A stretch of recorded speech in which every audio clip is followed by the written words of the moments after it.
To se je zgodilo leta 2020, jaz sem bila takrat na porodniški in v jesen je bil tisti lockdown. Takrat sem potem narisala drevo z 1000 lističi in sem rekla, zdaj pa vsako uro, ko bova midve s hčerko zunaj, bova pobarvala en listek. Za gozdarja ni slabega vremena, je samo slaba oprema.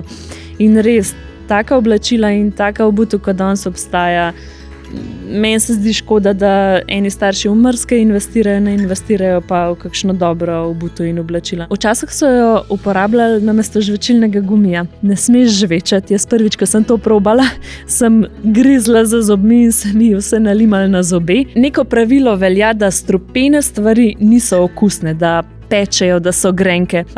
In zadnja leta res to kar malo testiram. Tako da sem probala mrzke iz strupenega, sicer samo to, da sem okusila, da sem videla, kakšnega okusa je. Neverjetno veliko sledilcev mi je pisalo, tega nam ni noben povedal.